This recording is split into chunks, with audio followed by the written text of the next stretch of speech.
Hello and welcome into this edition of the Golf Show podcast with Rex and Lav. Well, after much debate, after much deliberation, and certainly after much discussion on this very podcast, Keegan Bradley has made his decision officially official, announcing on Wednesday that he will not serve as a playing captain for the upcoming Ryder Cup. Instead, he will just serve as the captain. His 6 picks: Justin Thomas, Kyle Morikawa, Ben Griffin, Patrick Cantlay, Sam Burns, and Cameron Young. Rex, Keegan Bradley spoke for about an hour with reporters on site at PGA Frisco. What was your level of surprise when he announced that he will not be bringing his clubs? He'll simply just be donning an earpiece. I think the level of surprise was very high, and I'm not 100% sure he's not going to bring his club. So he was asked specifically about possibly being an alternate in case someone got injured, God forbid, if it's Scotty Scheffler. I think that was the joke, if he makes pasta again. But I don't know. I have argued throughout this entire process, and I think you said something Monday on the roundtable with Golf Today that I disagreed with. Any metric will tell you that Keegan Bradley right now is among the top 12 Americans, whether that's Ryder Cup points, whether that's world ranking points, whether that's data golf, whether that's strokes gained total, whatever metric you want to throw at me, he is among the top 12 Americans. In any other universe where he's not also the captain, I think he's pretty much a lock. We were just on Golf Today talking, and Brandel Chambly brought up the point before us that at least 5 of those picks were pretty much, at least when it comes to U.S. teams, as no-brainers as you get. And I think the only difference when it comes to Keegan is you add that element that he's the captain. And I think we saw it last week, certainly when I was at East Lake. And as the week progressed and as the pressure built and as he just kept having to answer more and more questions, I think if anything, it just showed him that, no, I can't do both. Look, the Tour Championship, there's a lot of pressure there. You're playing for a lot. It doesn't compare to what they'll face at the Ryder Cup. The Ryder Cup is the pinnacle of pressure when it comes to professional golf. And the idea that somehow he was going to try to split his time between playing and captaining. Now, I do think I do want to pick apart some of the things he said during that press conference, but I do think it landed home sort of pretty hard that, no, I can't do both. I need to fixate on just the one thing I was hired to do, and that's to be the best captain I can be.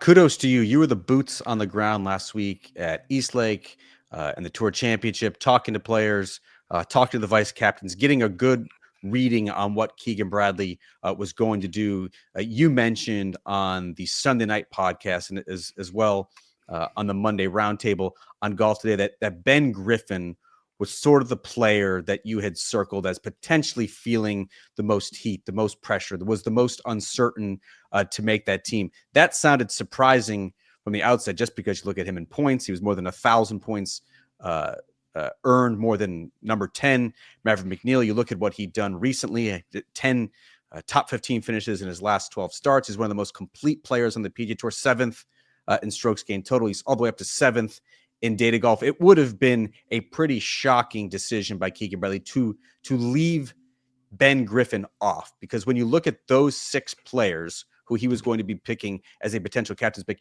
Ben Griffin was first in all of the categories, whether it was scoring average, top 10, strokes gained, whatever you wanted to pick. So leaving that player off would have been surprising. It was actually our colleague Todd Lewis who got the rumor mill started with a quote from Keegan Bradley himself on Sunday night, saying that there are probably some players on the who are in the standings who think they are going to be a part of this team and will be disappointed when they receive a call. I think everyone's mind went immediately to Ben Griffin, but I think actually, Rex, like listening to Keegan Bradley for the better part of the past hour at PGA Frisco, the most disappointed player isn't Maverick McNeely or Brian Harman or Jordan Spieth.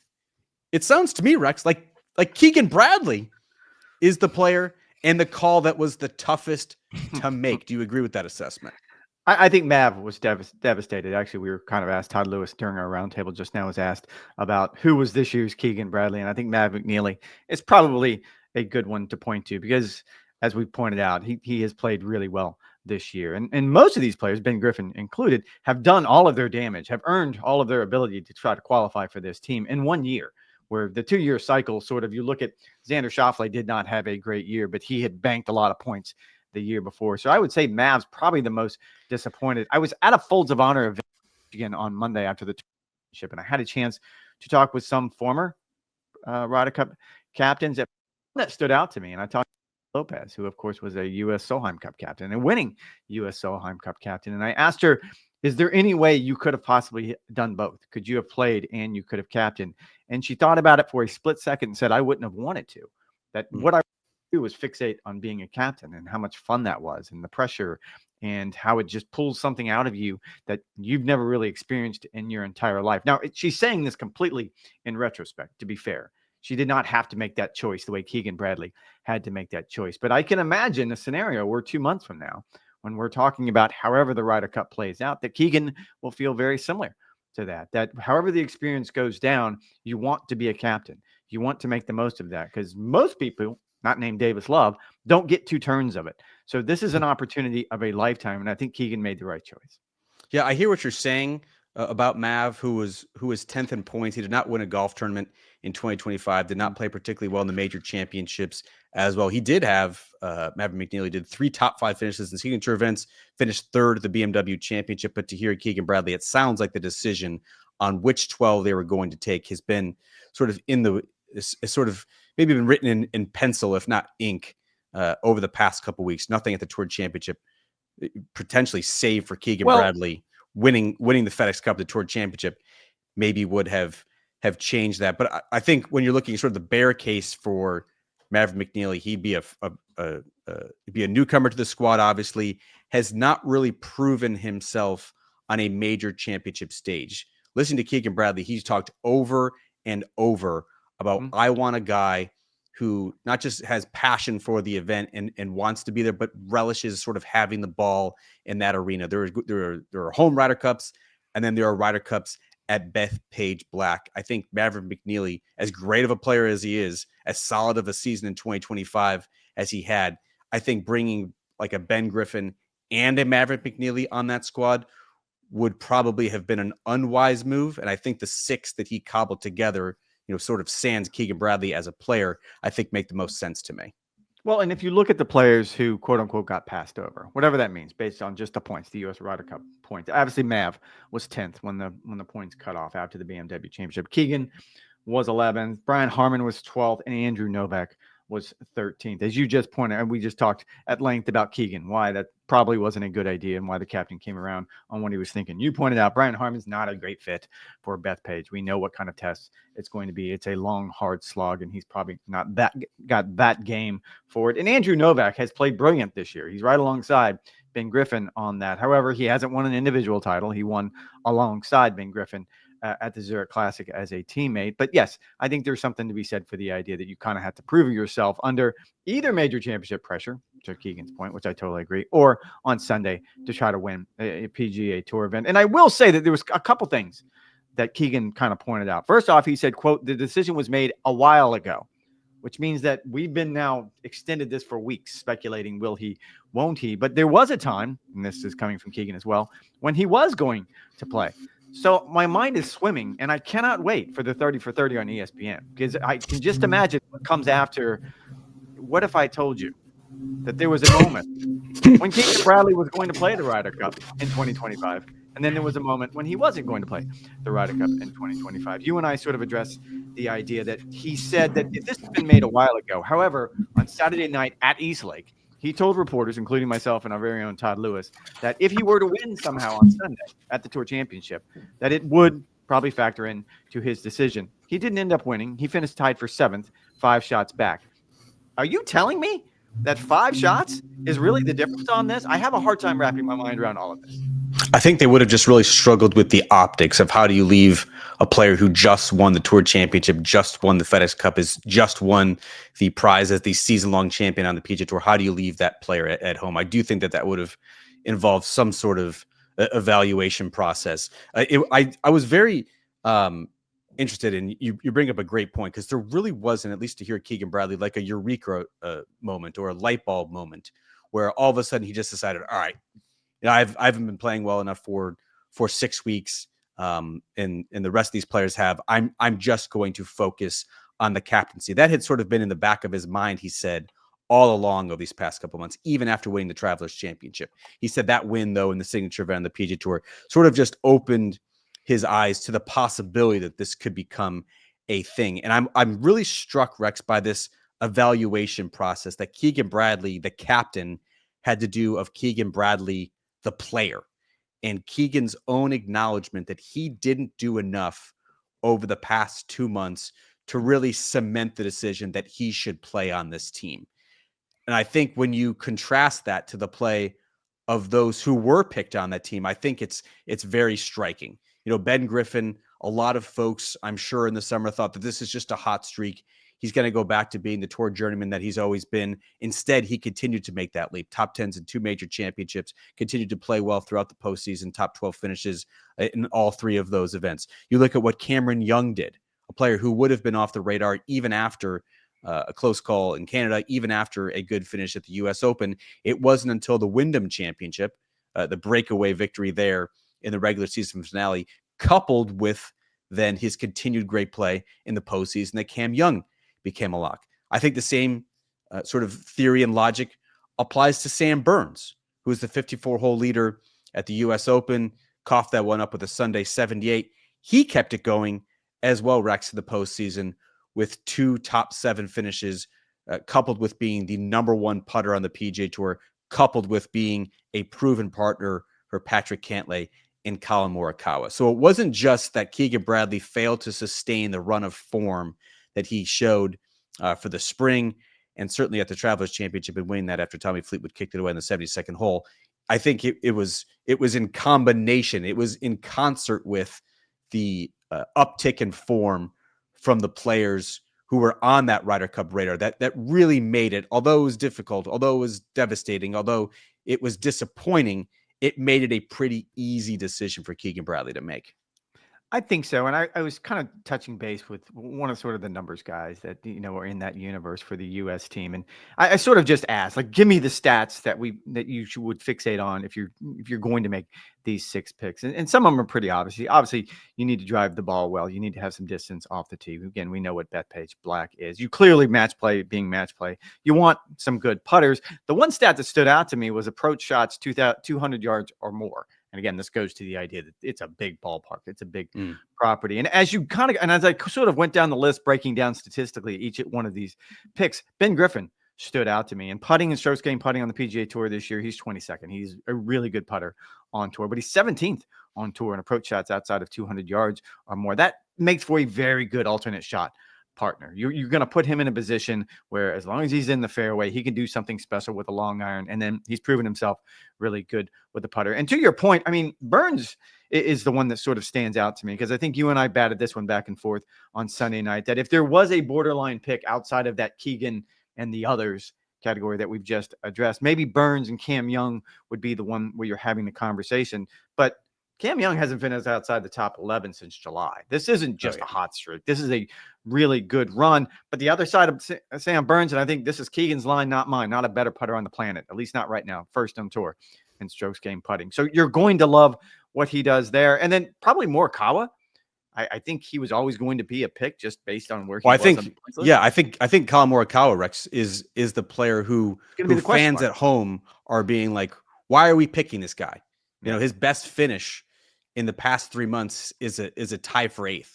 He's not a long ball hitter on a golf course. But if you look at it statistically, the things I just pointed out, he's 13th on tour this season, strokes gained off the tee. He's 3rd in strokes gained approach. We know his long iron game is just sublime. So if you start mixing and matching, and I don't know how much Keegan really looked into these stats. I think some captains do. Some captains just go on a gut feeling. I think there was also a rookie question here with 2 rookies already qualified for the team among the top 6 in JJ Spawn and Russell Henley. Certainly as a captain, you're going to be a little concerned with the idea that how many more rookies am I really going to add for something that most people are going to agree that rookies don't like. So I think it shows a lot of just not confidence, but a lot of certainty in his decision that he didn't blink when it came to Griffin and Burns as rookies.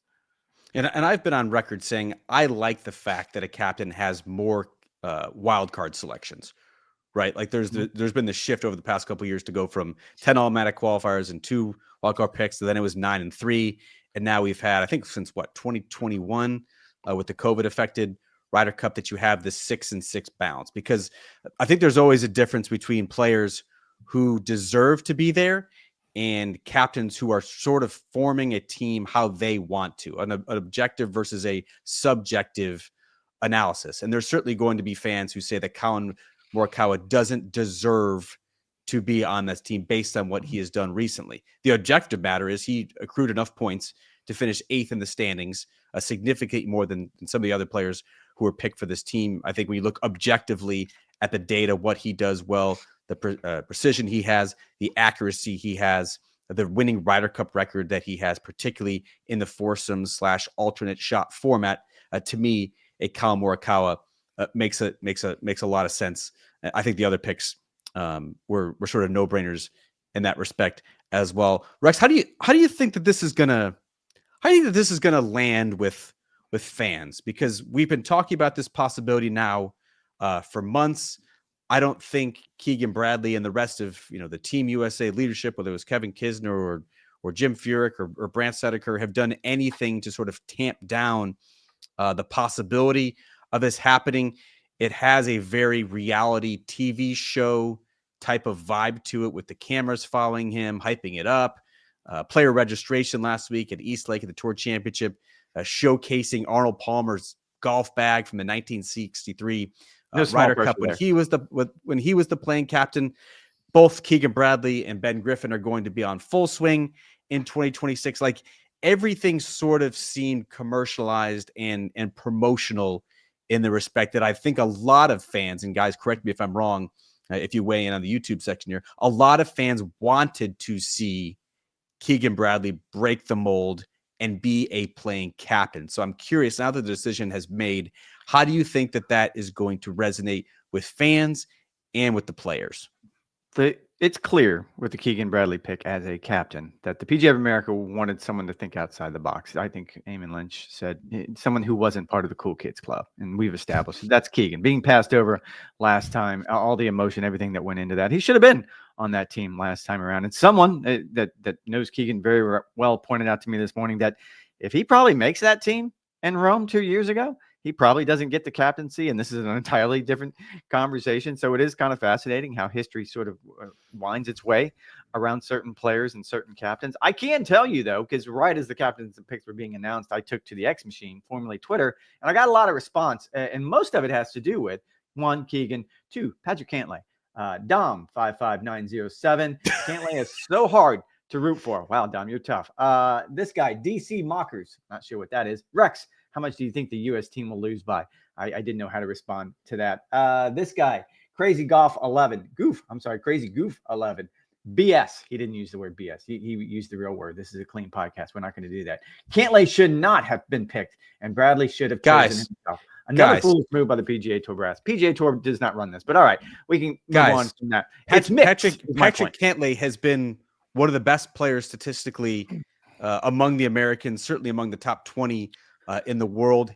His team match play record is 15-6-1. And I know he took a long time at the Tour Championship. I know he was shuffling his feet. I know he drew the ire, or at least the sarcastic ire, of Phil Mickelson on X/Twitter for his antics and how he was potentially slowing down Tommy Fleetwood as they were competing for the FedEx Cup. But again, Patrick Cantlay has gone 15-6-1 in the Ryder Cup and the President's Cup. He has never lost in Sunday singles. He was a lightning rod for that American side. He and Max Homa were basically the only 2 players who performed admirably in Rome in the 2023 Ryder Cup and what became a losing effort for the Americans. As much as you might not like to pick now, as much as Patrick Cantlay's personality may grate on you, I promise you, if you are an American golf fan, you will be cheering for the fact if Patrick Cantlay starts winning points at Bethpage Black. He's one of the best players in the world. He has a great record. Just stop it. If you're a U.S. golf fan, you want Patrick Cantlay on that team. I did not mean to back you into the corner of defending Patrick Cantlay. I feel bad about doing that. I don't think it was absolutely necessary. I'm with you. I think Pat he was never even in the conversation. Of course, he should be a pick based on what he's been to that team. All that said, knowing what we know about Bethpage and knowing how people do not forget, and the fact of the matter is, right or wrong, I'm not justifying this. I'm not trying to explain it. Pat doesn't seem to be very popular with the fans right now for whatever reason. If things go wrong for the U.S. team at Bethpage, and if they go wrong early, he is going to be at the center of that controversy. You're also leaving out, both of us are leaving out very conveniently, that the U.S. players want to get paid this time around, and that's going to resurface as well. So there are a couple of things. I mean, they are getting paid this time around. And exactly. And I would say that Pat was probably behind that charge when it comes to guys wanting to get paid, seeing as how we go back to Rome and the hat and everything else that went into that. Not even saying it's wrong. I think I was on record pointing out that, yeah, they should probably get paid. Like, look, man, we're in the age of NIL now, and everybody should be aware of exactly what their value is. And who am I to say that no, Pat or any of the other U.S. players don't deserve a slice of what is a very big piece of pie when it comes to the Ryder Cup, and what they're charging for tickets, I think factors into this as well. My only point is things could go wrong very, very quickly. I'm with you. Pat should have been a pick, not even in the conversation. I'm with you. I think the 6 picks were actually very, very good, very inspired, but that's not going to change the fact if things go poorly for the U.S. team. I think, yeah, obviously, if you take out the Patrick Cantlay hatred that you appear to be receiving on X/Twitter. I don't know if it's Patrick. I don't know if it's hatred for Pat or love for Keegan, because I think a lot of people really wanted Keegan to play. Yeah, so I think to the larger question that we're discussing here, I think people are going to be disappointed. I think people are going to be looking at the performance of a Patrick Cantlay or a Colin Morikawa, who I would think would be sort of under the microscope. Ben Griffin, I think is a role player on this team, much as I think a Colin Morikawa is going to be a role player. I do not expect to see a Colin Morikawa in a 4-ball session. I expect to see him using his precision, using his accuracy in the alternate shot format, and that's going to be it. The 2 sessions before you get to Sunday singles. But I think a Colin Morikawa, I think a Patrick Cantlay are going to be under the microscope for fans. I think they're going to be disappointed by the process, because this has been so hyped over these past couple of months, and the possibility. Look, like, the possibility is cool. I think everyone's going to be tuning into the Ryder Cup anyway, because it's a massive sporting event. But I think even more attention would have been paid to the fact that this guy is trying to do something that has not happened since the modern era. Like, I think that was really cool. I think that would be really compelling. I think that would be really dramatic to see him occupy those 2 roles. Like, I think that's indisputable that people wanted to see that. However, when you look at it objectively, it's an unnecessary risk. It's an unnecessary distraction, and it heaps an unfathomable amount of pressure on one person to perform. And I think that is unreasonable. And I think that would have been an unwise move when there are so many other built-in advantages for hosting a Ryder Cup, where it's fans, it's picking the session, whatever the case may be. Like, it is a massive advantage to be a home team in the Ryder Cup. There's a reason why across the last 5 Ryder Cups, the average margin of victory is 6.6. They have all been blowouts, because it is a huge, huge benefit to doing so. And so creating a scenario where, as a playing captain, your priorities and responsibilities and attention is potentially divided, to me, was an unnecessary risk. Would it have been cool? Would it have been fun? Would it have been dramatic? Indisputably. Was it unnecessary in the grand scheme of things? For sure. And I don't think you can argue with that.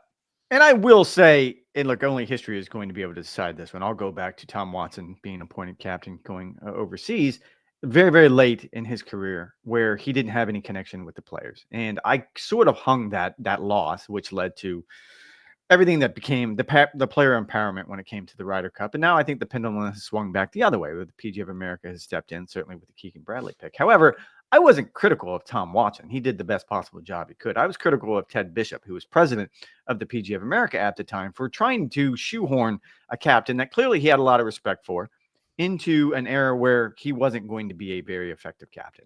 And it has, again, nothing to do with Tom Watson here. It has to do with age and different generations and how players are motivated now versus how they were back in Tom Watson's day. It was a really bad fit, and it had nothing to do with Tom Watson. It had to do with the PGA of America leadership, who decided to make that happen.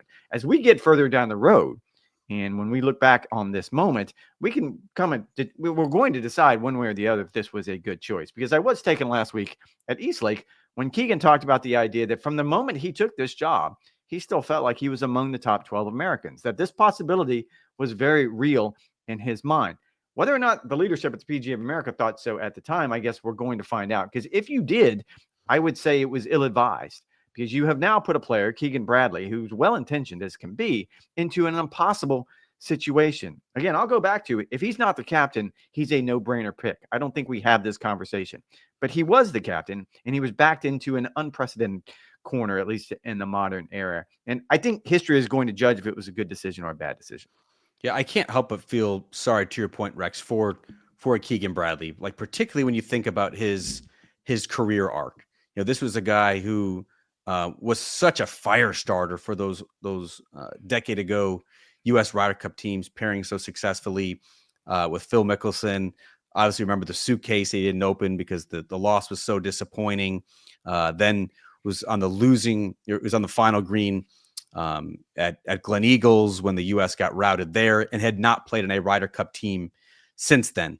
The ability for him to continually dust himself off and reinvent himself and overcome adversity has been nothing short of remarkable in his career. Like, this was a player who was left for dead after the anchor ban. All of a sudden, he tried different methods and became one of the top 25 putters on the PGA Tour. We all remember the dramatic scenes and full swing of him getting snubbed by Zach Johnson. He was passed over for Justin Thomas and the like for that 2023 team. He did not ask for any of this. The PGA of America heaped this responsibility on him because they had an outside the box selection as captain, particularly after Tiger Woods turned down the captaincy last spring and last summer, that they wanted to sort of break the mold of this old boys club, and Keegan Bradley was their selection to doing so. That I believe the sentiment at the time was, well, look, we have like historical precedents. This guy's form is going to fall off a cliff. We might say that we want him to be a playing captain, but like, we all know that's not going to happen. This dude's 38 years old. Everyone on the PGA Tour is younger, bigger, stronger, faster. Like, it's going to be a moot point. All credit to Keegan Bradley for even making this a thing. Like, had one of the best seasons of his PGA Tour career with all of the other distractions, with all of the other responsibilities. And so I think fans are obviously going to be disappointed by the fact that he is not going to be on the active 12-man roster. But I think when you look at Keegan Bradley, the captain, and the decisions he has made and why he has done so, I don't know how you can't have anything but respect and admiration for how he has handled this. Like, he evaluated himself as a player, and I think selflessly opted for what was best for the team, for the entire team. He sacrificed his own personal gain for the betterment of the team, even though it was really personally disappointing.